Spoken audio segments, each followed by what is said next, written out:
এখন শুনবেন সংবাদ শিরোনাম। নিষিদ্ধ আওয়ামী লীগের হুমকি ধমকি নাশকতার ঘটনা ঘিরে সতর্কতা, আইন শৃঙ্খলা বাহিনীর পাশে থাকবে দলগুলো। দেশের মানুষ সচেতন, নির্বাচনী আমেজে জনগণ, সন্ত্রাসী কর্মকাণ্ড করে ভোট বাধাগ্রস্ত করার সুযোগ নেই। কর্ণফুলী পেপার মিলের কাগজে ছাপা হবে সংসদ নির্বাচনের ব্যালট, 914 টন রঙিন কাগজ নেবে কমিশন, চলছে পুরোদমে।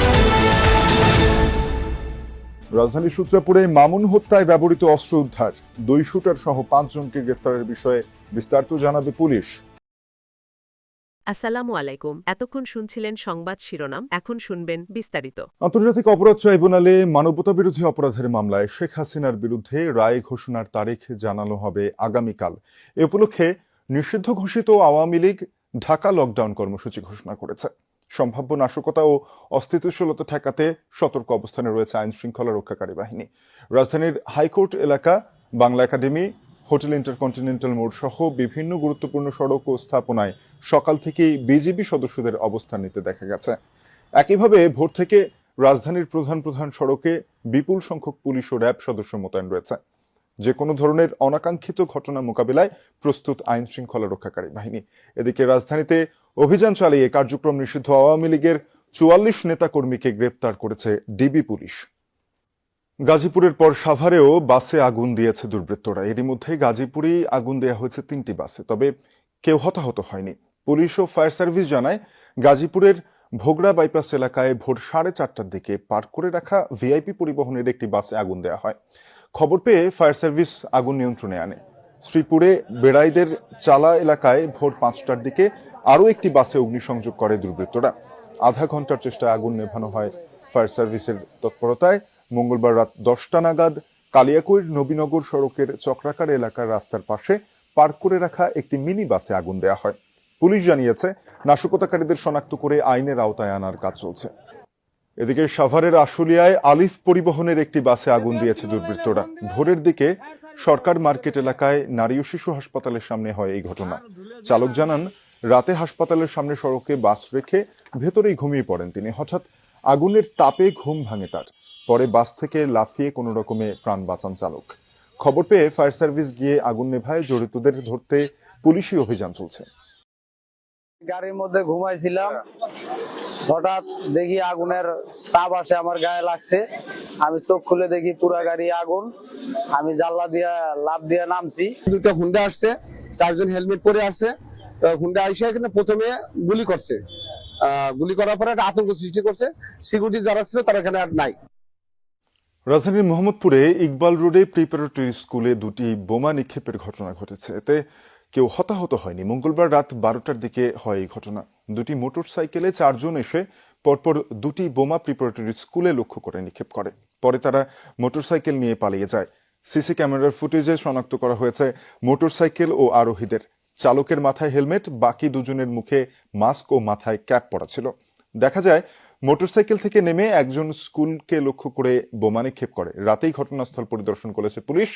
স্কুল কর্তৃপক্ষের পক্ষ থেকে এই ঘটনায় সাধারণ ডায়েরি করা হয়েছে। স্কুলের ক্লাস পরীক্ষার স্বাভাবিক আছে, তবে বাড়তি সতর্কতা নেওয়া হয়েছে বলেও জানিয়েছেন মোহাম্মদপুর প্রিপারেটরি স্কুল প্রশাসনিক কর্মকর্তা।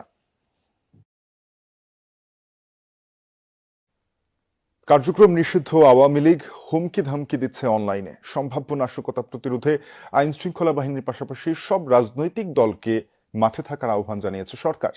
এদিকে রাজপথে নাশকতা ঠেকাতে আইন শৃঙ্খলা বাহিনীর আরও সক্রিয় সতর্ক ভূমিকা আশা করে রাজনৈতিক দলগুলো।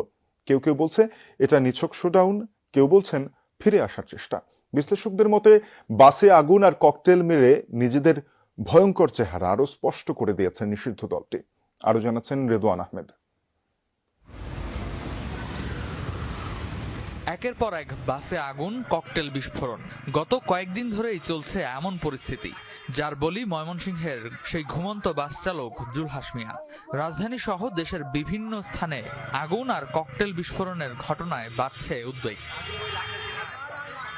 13 নভেম্বরের কর্মসূচি ঘিরে কার্যক্রম নিষিদ্ধ দল আওয়ামী লীগের সম্ভাব্য নাশকতা প্রতিরোধে আইন শৃঙ্খলা বাহিনীর পাশাপাশি সব রাজনৈতিক দলকে মাঠে থাকার আহ্বান সরকারের। এ অবস্থায় রাজনৈতিক দলগুলোর পরিকল্পনা কি?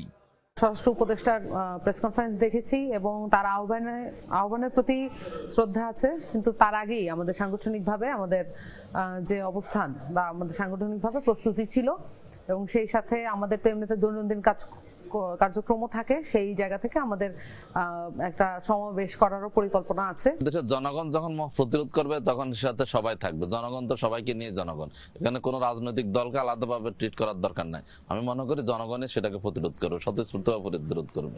দেশের জানমাল রক্ষার স্বার্থে আমরা রাজপথে থাকব, সরকারকে সহযোগিতা করব এবং এই ধরনের নাশকতার ব্যাপারে আমরা দাঁত ভাঙার জবাব দেওয়ার জন্য প্রস্তুত আছি। এই রাজনৈতিক দলগুলোর মধ্যে যদি নিজেরা বেশি বিরোধে জড়িয়ে পড়েন তখন কিন্তু একটা জায়গা তৈরি হবে যেখানে আবার অন্তর্ঘাতের যারা করতে চায় তারা সুযোগ পেয়ে যাবে।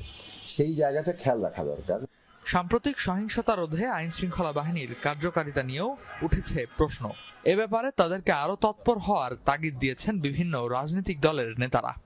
কিছু কিছু ভূমিকা রাখা, আবার অধিকাংশ দেখা যাচ্ছে অনেক ক্ষেত্রে নিষ্ক্রিয়, যেহেতু তারা ফেসিবাদের আমলে নিয়োগকৃত অনেকেই আছেন কর্মকর্তাদের মধ্যে বা বাহিনীর মধ্যে, যার কারণে আমার মনে হয় তাদের ওখানে ভূমিকা থাকতে পারে। এই নিষ্ক্রিয়তা, শিথিলতা তাদেরকে সুযোগ করে দিচ্ছে। প্রশাসনের সব জায়গায় এবং আপনার সাংবিধানিক প্রতিষ্ঠানগুলো কিন্তু এখনো কিন্তু স্বৈরাচার মুক্ত হয় নাই, তো সেই জায়গায় আশঙ্কা থেকেই যায়। অ্যাজ এ বাহিনী এটা তো জনগণের রক্ষক হওয়ার কথা, কিন্তু আমরা আজকেও জ্বালাও পোড়াও দেখেছি। এসব সম্পর্কে গোয়েন্দা তথ্য এবং আইন শৃঙ্খলা বাহিনী যে তৎপরতা, এই দুইটার ক্ষেত্রে আমার কাছে এখন পর্যন্ত মনে হচ্ছে এখানে খামতি আছে। আমরা পূর্ববর্তী যে ঢিলেমি সেটাই আমরা এখনো দেখতে পাচ্ছি। জনগণের নিরাপত্তা দেওয়ার কাজে যারা যুক্ত আছেন, দেশের নিরাপত্তার স্বার্থে যারা যুক্ত আছেন, সেনাবাহিনী সহ সকলেরই যার যার দায়িত্বের জায়গাটাকে এখানে সর্বোচ্চ মাত্রায় জারি করতে হবে। তবে ঢাকা বিশ্ববিদ্যালয়ের রাষ্ট্রবিজ্ঞান বিভাগের অধ্যাপক ডক্টর সাব্বির আহমেদের মতে জ্বালাও পোড়াওয়ের পুরনো কৌশলে সুবিধা করতে পারবে না আওয়ামী লীগ, এতে আরো জনসমর্থন হারাবে দলটি। এই হুমকি ধামকি, ভয় ভীতি দেখিয়ে, থ্রেট করে আপনি কি রাজনীতিতে কামব্যাক করলে এতে খুব বেশি ফায়দা আওয়ামী লীগের হবে না। কারণ যত বেশি আপনি ভয়ের মেসেজ লোকদেরকে দিতে থাকবেন, তত আপনার বিরুদ্ধে সবাই ঐক্যবদ্ধ হয়ে যাবে। এ ধরনের নাশকতার কালচার বন্ধে আইন শৃঙ্খলা বাহিনীর পাশাপাশি জনসাধারণকেও সজাগ থাকার আহ্বান রাজনীতিবিদদের। রেদওয়ান আহমেদ, যমুনা নিউজ, ঢাকা। দেশে সন্ত্রাস দমনে সরকারকে কঠোর ভূমিকা নেওয়ার আহ্বান জানিয়েছে বিএনপি। ইউরোপীয় ইউনিয়নের রাষ্ট্রদূতের সাথে বিএনপি মহাসচিবের এক বৈঠক শেষে তিনি বলেন, ফেব্রুয়ারির নির্বাচন নিয়ে কারোর মধ্যে সংশয় নেই।